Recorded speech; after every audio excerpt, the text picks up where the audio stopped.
하루의 시작을 하게 됩니다. 오늘 이 하루도 하나님께 저에게 주셨음에 오늘도 새롭게 살아내고자 합니다. 오늘의 말씀은 성경 연구라는 말씀의 제목을 함께 말씀 나누도록 할 텐데요. 이 말씀이 그 제목이 온 말씀은 요한복음 5장 39절로 40절 말씀 가운데 있는 말씀입니다. 이 말씀을 보게 되면요, 이렇게 말씀 서두에 시작하고 있습니다. 너희가 성경에서 영생을 얻는 줄 생각하고 성경을 연구하거니와 이 성경이 곧 내게 대하여 증언하는 것이니라. 그러나 너희가 영생을 얻기 위하여 내게 오기를 원하지 아니한도다 라고 말씀하고 있습니다. 여기서 있을 때 39절 말씀을 보게 되면 성경을 연구하거니와 성경이 곧 내게 대하여 증언하였다라고 말씀해 주고 있어요. 그래서 어찌 보면 성경 연구는 예수 그리스도를 증언하는 것이 바로 성경 연구입니다. 그러니까 우리가 성경 연구함에 있어서 그 출발점이 어디에 있느냐라는 것이 결과가 또 열매가 달라지는 것처럼 달라질 수 있고요. 이런 문제들 때문에 이제 교단이 나눠지기도 하고 또 이단과 또 정통과 구별되기도 하며 캐톨릭과 기독교가 나눠지기도 합니다. 이처럼 성경 연구하는 것에 있어서 그 출발점을 어떻게 시작하느냐라는 대한 내용을 가지고 시작할 텐데 중심은 그겁니다. 성경은 곧 예수를 그리스도로 증거하고 증언하는 이다라는 것에 있습니다. 그래서 성경 연구라는 말씀을 제목을 나누도록 할 텐데요. 먼저 이 말씀 가운데 중요한 것은 주어를 누구를 두느냐라는 것이고요. 지금 말하고 있는 사람이 누구냐 한다면 사도 요한입니다. 사도 요한 중에 사도 요한이 가지고 있는 요한복음에서는요, 특징이 있어요. 그 앞서서 보게 되면 너희가이죠. 이 39절 말씀, 너희가를 누구를 두고 하는 말인가? 유대인들을 두고 하는 말입니다. 40절 말씀 그러나 너희가 이라고 말하는 것도 마찬가지로 유대인들을 말하는데요. 39절 말씀 너희가 성경에서 영생을 얻는 줄 생각하고 성경을 연구하거니와 라는 것처럼 유대인들이 성경을 연구했는데 거기 영생이 있는 줄 알고 생각하고 연구했다는 것이에요. 근데 요한이 그렇게 답하고 있는 거예요. 이 성경이 곧 내게 대하여 증언하는 것이라는 것은 예수님 말씀을 말씀하고 있어요. 그래서 예수님께서는 내게 대하여 증언하는 것이 성경이 바로 기록된 목적이고 또 성경에는 곧 그리스도를 증언하는 것들 내용들이 있다라고 설명해 주고 있죠. 그러나 너희가도 마찬가지로 하는 유대인들을 말합니다. 영생을 얻기 위하여 내게 오기를 원하지 아니한다. 그래서 이 말씀은 예수 그리스도를 밝게 알지 못한다는 것에 있습니다. 오기를 싫어한다는 거예요. 자, 이 말씀을 가지고 한번 더 깊이 묵상해 보도록 하겠습니다. 이 말씀 우리에게 왜 은혜가 되느냐 한다면 오늘날 성경을 바라보는 여러 사람들이 관점들이 있지만 그 관점에서 출발점을 달리하고 또 성경 아무리 연구해도 그리스도를 발견하지 못해서 결국 학문과 학식으로 끝나는 경우가 있기 때문입니다. 물론 이제 예수를 그리스도로 믿지 않은 사람들에게 있어서는 성경은 그냥 학문일 뿐입니다. 또 불신자들에게서 성경은 아주 훌륭한 지식책이기도 하죠. 그래서 예수를 그리스도를 믿지 않음에도 불구하고 성경 말씀을 인용한 경우가 있어요. 그래서 멋있게 보이기도 하죠. 지적이 보이기도 합니다. 성경 말씀 중에 여러 가지 인용하고 있지만 뭐 대표적인 여러 가지 있는 거에서 사랑은 언제나 오래 참고 사랑은 언제나 온유하며 이렇게 하면서 사랑에 대해서 정의한 메시지를 잘 설명하고 있지만 그 사랑이신 그리스도를 발견하지 못하는 것이 바로 불신자들의 모습이기도 합니다. 그래서 그들은 성경 제를 그냥 아주 훌륭한 책, 그냥 베스트셀러가 된 책, 아주 지식적이고 삶의 지혜서 정도만 이제 생각하는 경우가 있죠. 물론 이단들은 오해하는 사람들입니다. 성경을 잘못 해석해서 잘못 결과를 내고 그리고 하나님께 더 멀어지고 반대되는 사람이고 어찌 보면 음행한 자, 또 우상숭배한 자처럼 잘못된 성경의 판단을 통해서 하나님과 멀어진 사람들. 그래서 본인이 성경 속에 등장하는 메시아가 본인이다라고 말하는 경우가 메시아의 경우가 많습니다. 무엇이 다르냐면 성경에서 그 말하는 예수님은요 그리스도예요. 그러니까 그리스도는 메시아인데요. 본인들이 바로 예수가 메시아라는 거죠. 그래서 성경을 자의적으로 해석해서 잘못되게 해석해서 하나님과 멀어지고 또 마찬가지로 이단이 되어서 대적자가 되고 마귀에 쓰임받는 사람도 있습니다. 이건 이단들이 성경을 연구하는 자들의 모습이죠. 그런데 안타까운 것이 있습니다. 그럼 무엇이 안타까우냐면 예수를 그리스도로 믿는 자는 사람들이 우리 예수 그리스도 교회에 있는 사람들을 말하거든요. 그리고 예수를 믿는 사람들을 말하는데 교회 안에 있다 하면서 또 예수 안에 있다 하면서 그리스도를 가까이 하지 않는 자, 이것이 우리가 가장 안타까운 겁니다. 이제 성경에서 오늘 말하고 있는 예수님 말씀하고 있는 유대인들이 바로 이제 그런 사람들이고요. 오늘 우리에게 이 말씀을 주시고 적용하시는 분들은 예수님께서 예수를 그리스도 믿는 자들 중에서 이 말씀을 하고 있어요. 유대인들이 있을 때는 예수님이 계셨지만 이처럼 성경 말씀을 기록함을 통해서 우리에게 주신 메시지가 없으니까 이제 유대인들은 유대인들로서 예수님의 실질적으로 봤음에도 불구하고 믿지 않았던 사람들이고요. 예수를 그리스도 믿는다는 사람들은 예수가 이랬던 성경을 가지고 예수를 믿는다 말하면서도 성경 속에서 그리스도를 발견하지 못하거나 아니요 발견했다 치더라도 가까이 하지 않는 자들입니다. 내게 오기를 원하지 아니하노라 이게 있습니다. 여기 이제 이 40절 말씀을 보게 되면 그러나 너희가 우리에게 똑같이 말하는 거예요. 영생을 얻게 하여 내게 오기를 원하지 아니하는도다 라는 말씀으로 원래 똑같이 이처럼 우리에게 충고해주고 계시며 권면하고 계시다는 걸 알게 됩니다. 이 말씀이 나오게 된 배경을 보게 되면 요한복음은요 특징이 있어요. 일곱 가지 기적이 이제 쭉 이어져서 성경이 기록해주고 있습니다. 전체적으로 기록해서 기적을 설명해 줌을 통해서 7가지 기적입니다. 첫 번째 기적은 왜 하는 거죠? 가나안 혼인잔치의 기적이고요. 이제 마지막 기적은 이제 예수님께서 하셨던 죽음에 부활하신 사건 속에 있는 기적으로 말할 수 있는데 이 기적은 무엇을 증거하고 있냐면 예수님이 하나님이라는 걸 증거해 주고 있어요. 그러니까 기적을 베풀 수 있고 기적을 일으킬 수 있는 것은 하나님밖에 없어요. 신밖에 없기 때문에 예수님의 신성을 굉장히 강조하고 있어요. 7가지 기적을 나열해 줌을 통해서 이제 설명해 주고 있어요. 그래서 요한복음 특징 중에 하나는 뭐냐면 마태복음, 마가복음, 누가복음 다르게 연대적으로 했다든지 아니면 또한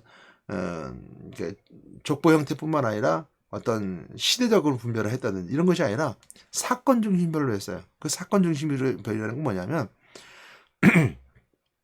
하나님이라는 걸 증거하고 증언하고 증명하기 위해서 사건 중심별로 기록해주고 있다는 거 있어요. 그래서 어찌 보면 요한복음에서는 이 앞뒤가 바뀌어 있는 경우가 있어요. 이 앞뒤가 바뀌어 있는 게 뭐냐면 시간적으로 순차적으로 시간이 바뀐 경우가 있어요. 그래서 그런 내용들이 있는데 요한복음 그런 특징을 가지고 있다는 거 먼저 첫 번째 알아야 될 것이고요. 두 번째는 뭐냐면 요한복음에는 이제 7가지 기적뿐만 아니라 이제 절기에 대한 내용이 나와요. 절기. 그리고 4가지 의식과 4가지 절기라고 하는데 이건 이제 다른 말로 말하면 또한 다르게 해석하는 분들도 있습니다. 6월절의 전후 또한 이렇게 따져서 또 이렇게 절기 4가지 절기와 함께 합쳐서 7가지 이제 의식과 절기를 통해서 해석해 주기도 합니다. 그건 두 번째 문제고요. 그 해석에 있어서 중요한 것은 뭐냐면 오늘 요한복음 5장에 나오게 된 배경은 안식일의 주인이 누구냐는 것에 대한 내용이 있었어요. 그러니까 유대인들이 뭐라고 했냐면 안식일에 왜 일을 하냐 이거죠. 왜 하나님께서 시기가 있으니까 쉬어야 되는데 왜 일을 하냐니까 예수님께 말씀하시기를 아버지께서는 일하시니까 나도 일한다 이렇게 말하면서 이제 오늘 안식일의 주인이 누구냐라고 말씀을 통해서 아들이 가지는 권위가 어디 있냐 라는 것을 설명해 주면서 이 말씀이 나오는 거거든요. 그러면서 성경을 연구할 때 그 말씀을 하고 있고요. 그래서 이제 오늘 본문 말씀 보게 되면 성경이 연구하는 너희가 성경을 연구하는데 그 유대인들 말하는 거예요. 그러니까 안식일의 주인에 따졌던 이제 유대인들 또한 이제 의식과 가나온 잔치의 이제 예식 의식이라든지 또 오늘 안식일이라든지 유월절이라든지 또한 뒤에 나오게 되는 여러 가지 절기들 있죠. 초막절이라든지 이런 절기들과 연결돼서 그 주인이 누구냐라는 것을 설명해 주기 위해서 또 증거해 주기 위해서 오늘 본문 말씀을 이렇게 주고 있는데요. 그랬을 때 오늘 너희가 이제 39절 말씀 너희가 이 성경에서 영생을 얻는 줄 생각하고 성경을 연구하고 오냐. 이거 유대인들이거든요. 또한 마찬가지 서기관일 수도 있고 바리새인일 수도 있어요. 영생을 얻기 위해서 연구한대요. 물론 바리새인과 사두개인은 서로 그 영생 있느냐 없냐 아니면 이제 이런 구분했던 부분이 있으니까 물론 이런 연구들도 마찬가지 다 포함된다고 말할 수 있을 거예요. 그랬을 때 유대인들은 영생 얻는 줄 생각하고 성경을 연구한대요. 그러나 보면 이 성경은 곧 내게 대하여 증언하는 것이라 예수 그리스도에 대해서 증언하는 것이래요. 이렇게 설명해 줌을 통해서 그 메시지를 주고 있어요. 자, 그런 예를 통해서 한번 볼 수 있는 것은 뭐냐면 이 앞장 4장 3장에 보게 되면 우리는 사마리아인이 나오겠지만 니고데모라는 사람이 등장하게 됩니다. 니고데모는 이제 공회원이었었고요. 또한 그러니까 갈급한 사람이었습니다. 뭐 이런 거 다 떠나서 니고데모가 예수님을 밤중에 찾아와요. 낮에 찾아오지 않고 밤중에 찾아온 것은 이유가 있겠지만 그건 두 번째. 그 니고데모가 어서 말하기를 내가 어떻게 해야 영생을 얻을 수 있습니까? 물어요. 그러니까 예수님께서 말씀하시냐면 거듭나야 된다고 그래요. 그러니까 니고데모가 뭐라 했어요? 어떻게 어머니 뱃속에 들어가도 다시 나올 수 있습니까? 라고 말해줘. 그러니까 요 말씀 속에 이 오늘 5장 39절 40절 말씀과 같이 연결됨을 보게 됩니다. 사람들이 생각하기를 영생을 얻기, 이제 니고데모처럼 유대인들은 니고데모처럼 영생을 어떻게 하면 얻을 수 있습니까라고 연구하는 것처럼 오늘날 많은 사람들은 성경 속에서 뭘 바라냐면 영생을 바라기 원합니다. 그러니까 천국을 소망하고 있고 또 우리가 삶을 살아가면서 있어서 천국 같은 삶은, 그러니까 천국 같은 삶이라는 것은 거룩하고 의로운 삶을 말합니다. 풍요로운 삶도 있겠지만 그런 삶을 살기 원합니다. 영적으로 거룩하고 은혜로운 삶을 살기 원하고 또 이 땅에서는 축복받고 살아가는 것이 바로 성경 속에서 보여주는 메시지들이에요. 그래서 성경 축복의 메시지 듣기 좋아요. 복된 메시지 듣기 좋아요. 복받는 소리 많이 듣기 좋아요. 근데 그렇게 연구하지만 내가 거듭나야 된다는 말은 이해 못했어요. 니고데모는요. 니고데모는 갈급했어요. 영생을 얻고 싶어서 낮에도 않고 밤에 찾아와요. 밤에 남들 모르게. 아니 남들을 모르게 찾아왔든 아니면 업무를 마치고 찾아왔든 밤중에 잠자는 시간에 찾아왔다는 것은 그만큼 갈급하다는 것을 표현하고 있는데 영생을 갈급하게 원했어요. 그러니까 우리 영혼이 갈급한 심령들 있어요. 그러니까 제가 이제 청년부 할 때 마태복음 5장 나오는 심령이 가난한 자는 복이 있나니라는 말씀을 통해 할 때 그 심령이 가난한 자들이 어떤 자들을 말할 수 있습니까라고 말할 때 저는 제가 세리마태를 잠깐 얘기했었어요. 세리마태는 세리였어요. 그리고 세리가 가지고 있는 특징과 특권 중에 하나는 뭐냐면 세금을 잘 거둬들여서 이제 로마에 보내기만 하면 돼요. 대신 그 세금 걷어들이는 것을 자유롭게 했기 때문에 자기가 부를 얼마든지 축적할 수 있었어요. 그래서 세리는 부의 상징이에요. 대신 부의 상징이 대신 매국노라는 소리를 들었던 사람이에요. 왜냐하면 그 유대 사회에 세금을 걷어서 로마에 보내는, 그래서 착취하는 사람 중에 하나 있었잖아요.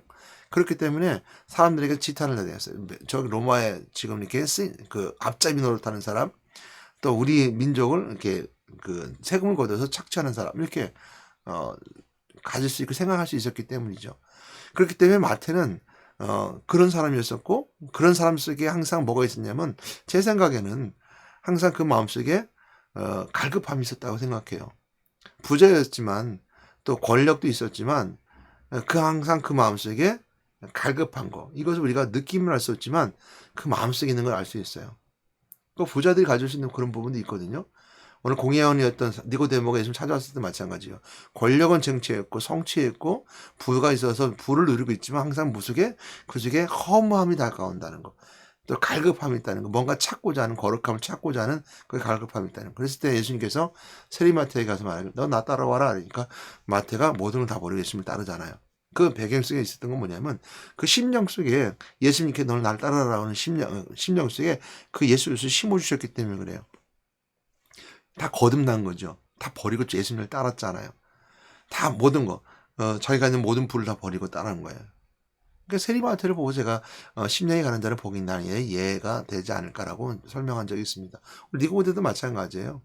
오늘날 우리에게 주신 메시지도 마찬가지입니다. 교회에 오는 것들이 복받기 위해서, 어떤 천국의 소망을 두기 위해서, 그리고 그 안에서 내가 거룩하게 삶을 살기 위해서, 가장 아름다운 인생의 삶을 일어나기 위해서, 진리를 살아가는 의로운 삶이 되기 위해서, 그렇다 그 의의 삶을 통해서 내 인생을 참 잘 살아왔어라고 스스로 판단하고 결론 내기 위해서 오는 사람들 많아요.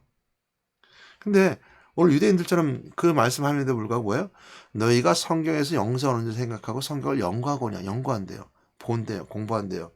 근데 이 성경이 곧 내게 되어 증언하는 것이라 했습니다. 근데 그걸 깨닫지 못하면, 그리스도를 발견하지 못하면, 예수 그리스도를 보지 못하면 그 연구 아무런 소용이 없다는 거예요. 유대인들이 그랬다는 거잖아요. 그래서 40절 말씀 우리가 은혜야 되는 거예요. 그러나 너희가 영생을 얻기 위해 내게 오기를 원하지 않는데요. 내게 오기를 원하지 않는다는 것은 첫 번째 뭐냐면 그리스도. 그 그리스도를 알지 원하지 않는다는 거예요. 그 그리스도에 대해서 증언하는데 첫 번째는 뭐죠? 하나님 따른 자 하나님 만나 계신 그리스도. 그 다음에 죄인이 제사받게 돼서 내 죄를 용서하신 그리스도. 그리고 죽음에서 권세를 깨뜨리고 부활하심을 통해서 사망 권세를 깨뜨린 그리스도의 권세로 우리가 삶을 살아갈 수 있는 것. 부활하신 그리스도. 이거를 알기 원하지 않는다는 거예요. 그 속엔 그것은 모두 일맥상통하게 지나갑니다. 그러니까 그리스도라고 하는 이 세 가지 직분을 가지고 성경은 처음부터 끝까지 다 모든 것이 일맥상통하고 흐르고 있다는 거예요. 그 맥이 흐르고 있다는 거예요. 그것은 하나님의 사랑입니다. 하나님의 인간의 몸을 이 땅에 입고 오셔서 성육신의 사건을 통해서 하나님 만나의 길을 열어주신 것이고요. 그래서 창세기 모든 만물을 창조하시고 모든 사람들을 택했다는 것은 다 거기에 들어가 있는 거예요. 그 하나님 만나주기 원하신, 그래서 사랑이 담겨져 있는 거예요. 아담과 죄를 짓고 선악과를 따먹고 에덴동에 쫓겨나게 되지만 제사, 그 가족 세입품을 통해서 우리에게 피 흘림의 제사의 은혜를 주신 것. 다 처음부터 끝까지 다 그것이 들어가 있잖아요.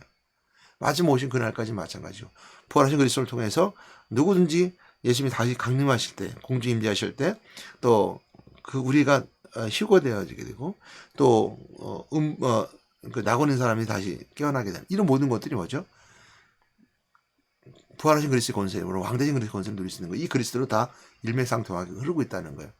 이걸 깨닫지 못하면, 알지 못하면 연구에도 소용이 없다는 거죠. 아니, 그들은 연구에서도 그리스도를 알지 못하고 깨닫지 못했다는 거예요. 그러기 위해서 뭐예요? 그리스도께 더 가까이 나오기 원해야 되는 거예요. 영생을 얻기 위해 내게 오기를 원하지 않는다. 것처럼 그리스도 앞에 나와야 되고, 그리스도를 만나기 원해야 되고, 소망해야 되고, 붙잡아야 되는 거예요. 그걸 누려야 되는 거예요. 성경 연구에 있어서 우리가 예수 그리스도가 증언하는 것을 알지 못한다는 걸 통해서 이 영생을 얻기 위해서 성경 연구할 때 문제가 돼서 그러니까 분열되는 경우는 있습니다. 이제 교회 안에서도 마찬가지. 교회는 교파가 많아요. 그래서 많은 사람들이 이제 얘기할 때 왜 기독교는 교파가 많아요? 라고 말하잖아요. 저는 그렇게 말할 때 좀 뭐 안 좋아요라는 말보단 난 그게 좋은 것 같아요 라고 생각할 때 있어요. 그 언제냐면 그렇기 때문에 각양각색의 다양한 사람들에게 복음을 줄 수 있습니다. 이렇게 말해요. 복음을 줄 수 있습니다. 예를 들어서 좀 진보적인 사고를 하는 사람, 신학을 하는 분들은 사회구원을 굉장히 강조를 많이 해요. 사회구원을 강조하다 보니까 어떤 일들이 많으냐면 구제사업을 많이 합니다. 근데 그 안에 복음이 있어야죠. 그리스도가 있어야 되겠죠. 그게 굉장히 중요한 겁니다. 그거 없이 그냥 사회구원만 가면 그것도 교단도 문제가 생각해요. 그거는 문제도 우상이라고 했어요. 탐심도 우상이라고 했고요. 어쨌든 동정하는 것 자체도 우상 숭배하는 거예요. 왜? 하나님보다 그 사람을 더 사랑하니까. 하나님을 사랑한다는 건 그리스도를 사랑한다는 것이기 때문이죠. 그래서 그렇죠. 보수적인 사람들 같은 경우는요, 사회구원보다 개인구원을 강조를 많이 해요. 개인구원을 강조하다 보니까 영적인 치유, 영적 치유라는 귀신 치유라든지 아니면 또 심리 치료, 모든 것들 다 그 치료 속에 들어가요. 그러니까 사회구원, 사회치유보다는 어떻게 보면 한 개인의 구원을 치유해 있다 보니까 보수적인 것으로 그렇게 할 수 있어요. 그 줄기가 되고 배경이 되는 여러 가지 성경 연구 속에 다양한 신학적 요소들이 있어요. 근데 그럼에도 불구하고 우리가 하나 될 수 있는 것은 뭐냐면 그리스도라는 거예요. 그리스도라는 것이 있기 때문에 하나 될 수 있는 거예요. 그래서 어찌 보면 기독교는 캐톨릭과 좀 다르요. 캐톨릭은 바티칸이라고 하는 교황을 통해서 하나를 움직이는 거대한 그 나라와 같잖아요. 국가와 같잖아요. 그러니까 하나님 나라는 천국뿐인데 그 국가의 모습을 통해서 정치 형태를 띠고 있다면 그것도 우상이죠. 하나님 보시는 하나님 나라에 대적하는 대적의 모습을 들 수 있습니다. 기독교는 그렇지 않아요. 오직 그리스도로 하나됨을 통해서 각양각색의 모두에게 갈 수 있는 은혜가 바로 기독교는 교단이 나눠주는 통해서 줄 수 있는 장점이에요. 단점은 뭐냐면요, 분열되다 보니까 하나 될 수 있는 힘이 약해요. 그런 단점도 있어요. 한국교회 처음에 성경이 들어와서 이제 장로교회가 기장과 예장과 나눠주는 과정 속에 있을 때 그 중요한 것 중에 하나가 뭐였냐면 성경을 어떻게 바라보는 관점에 따라서 이제 나눠주게 됩니다. 그래서 첫 번째 그런 분열 속에 보면 성경 연구가 굉장히 중요한 거죠. 그래서 기장이 들어왔을 때는 이제 과학적 비평 방법, 그래서 성경을 비평 방법을 통해서 성경을 쪼갠다고죠. 나눴어요. 그럼 JDP가 들어오게 되고 제1문서, 2문서, D문서, P문서 같은 것이 들어오게 되고, 뭐 이런 것처럼 마가복음, 뭐 누가복음에서 뭐 지문서, 신약 같은 경우는 지문서 뭐 이렇게 나눠서 이제 성경을 연구하려고 했어요. 그러니까 이것은 굉장히 학문적이에요. 학문적이라는 것은 국가에서 아니면 이제 교육 과정에서 정부에서 요구하는 학문적 요소들을 다 갖출 수 있어요. 그래서 학문할 때는 이제 그런 학문들을 합니다. 그러나 그것 때문에 이제 예장과 기장이 나눠지게 돼요.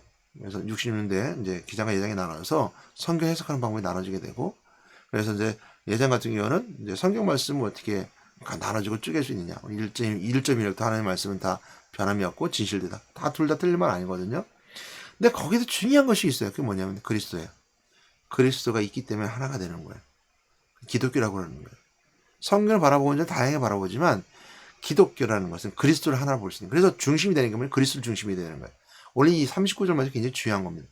그래서 성경에 내게 대해 증언한다는 거예요. 그래서 또 두 번째 볼 수 있는 건 뭐냐면 내게 오기를 원하지 않는다는 반대와 내게 오기를 원해야 된다는 거예요. 이것이 우리가 삶에 중요한 겁니다. 아무리 쪼개고 분열되고 제1문서, 2문서, D문서, P문서 말하고 1.1에도 틀린 것이 없습니다라는 성경을 말하고 있어서 이것을 가지고 다투고 싸워봤자 소용없는 거예요. 그리스도를 붙잡고 그리스도에 가고자 하는 그 마음이 먼저 우선시 돼야 되는 거예요. 그 모든 것들은 거기에 포커스가 맞춰져 있어요. 그것이 없으면 기독교가 아니에요. 그냥 그건 학문이에요. 그건 하나의 신비적 요소 속에 있는 하나의 공동체예요. 그 그리스도가 있어야 되는 거죠. 그리스도가 누구냐라고 우리가 분명히 해야 됩니다. 마태복음 16절 예수님께 제자들이 묻죠. 사람들이 나를 누구로 하냐? 사람들이라는 것은 뭐죠? 그러니까 예수님 밖에 있는 사람들이죠. 그러니까 그 사람들이 생각하기는 예레미야나 엘리야나 예레미야나 선지자 중에 하나이다. 기적을 베풀었고 예레미야 선지자 어찌 보면 눈물의 선지자, 그 존경받는 사람이었었고 엘리야 기적을 이끄는 선지자였고 선지자 사람들 이끄는 리더자였었잖아요. 그 중에 하나이다. 그래서 세례원도 이제 들어갈 수 있겠죠. 그런데 그럼 너희들은 나 그러냐고 물고냐고 이제 제자들이 묻죠. 제자들은 왜 너희는 나를 누구냐라고 묻는 거. 이것이 우리에게 항상 있어야 되는 거죠. 여러분들 저도 묻습니다.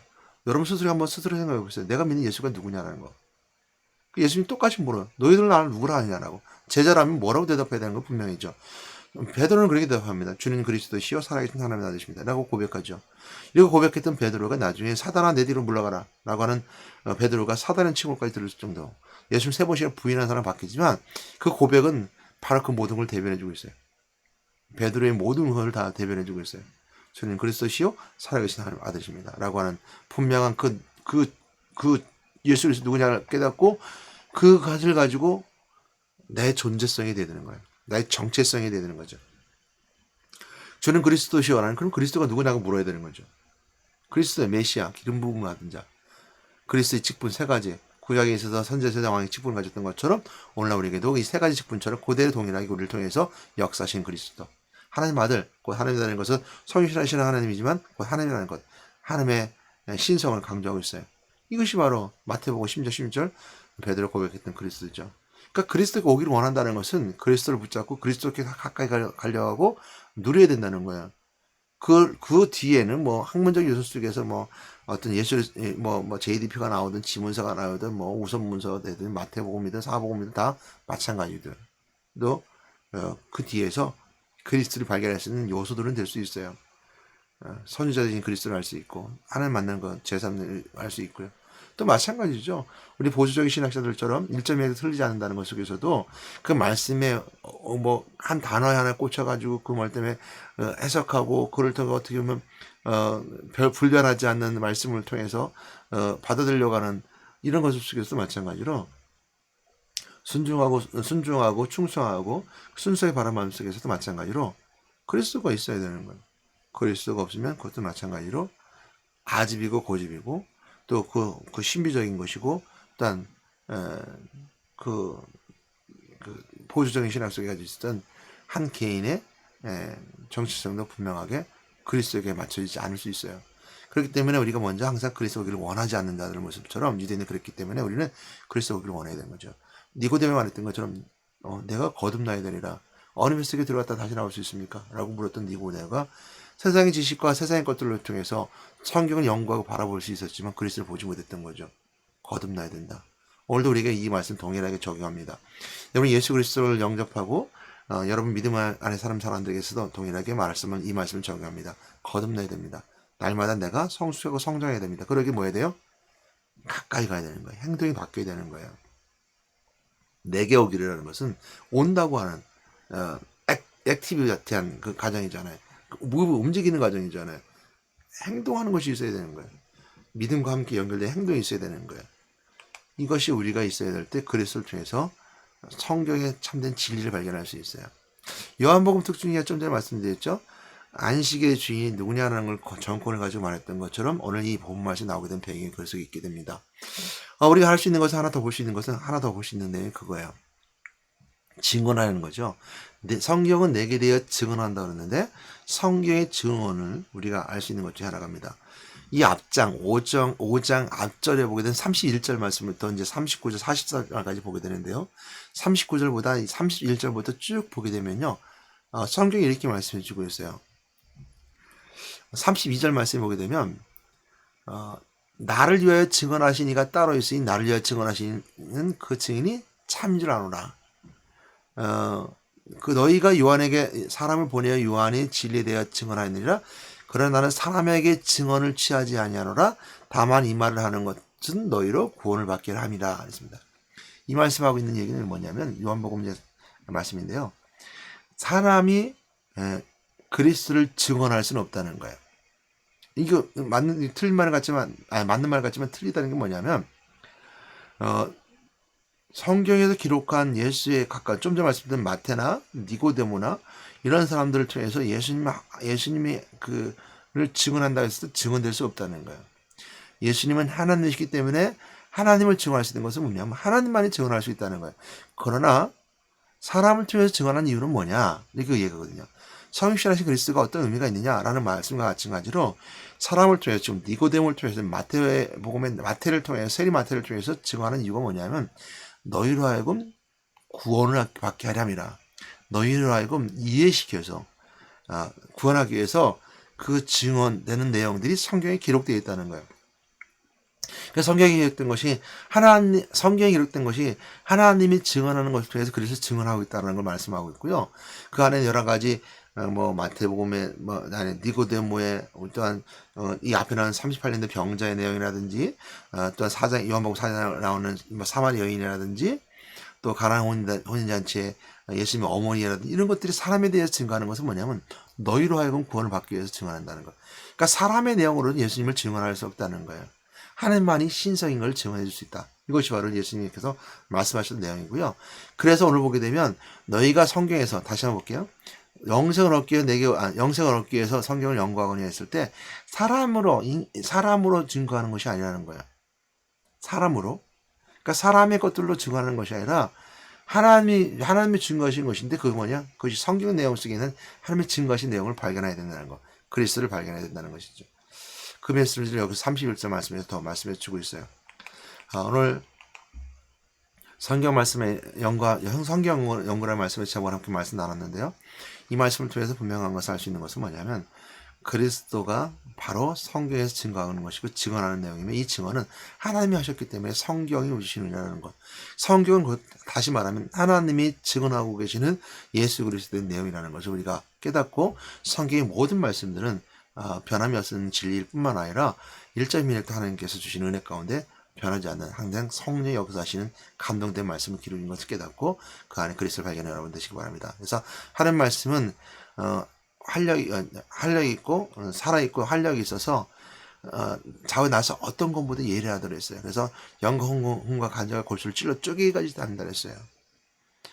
그래서 하나님 말씀은 성령 하나님의 감동하심으로 되었다라고 분명히 밝히고 있는 것처럼 모든 것이 하나님의 감동되는 못해서 불변하는 한된 자는 진리고 사람의 내용이 기록되어 있는 것은 사람의 언어로 기록되어 있는 것은 너희로 하여금 구원을 받기 위함이다라고 오늘 요한복음 5장 33절 말씀에서 34절 말씀에서 이렇게 기록해 주고 있음을 기억하시고 39절 40절 말씀 함께 연결되어서 성경 연구에 대해서 깊이 묵상하는 여러분 되시길 바랍니다. 오늘 하루도 성경을 바라볼 때마다 그리스도의 출발점으로 그리스도의 안경을 쓰고 그리스도의 믿음을 가지고 출발함을 통해서 더욱더 그리스도에게 가까이 가고자 원하는 마음으로 영생을 사모한다면 그 말씀 속에서 오늘 그리스도를 발견함을 통해서 참내 기쁨의 삶, 또 그리스도와 함께하는 임원해진 삶을 누릴 수 있는 여러분 되시길 확실합니다.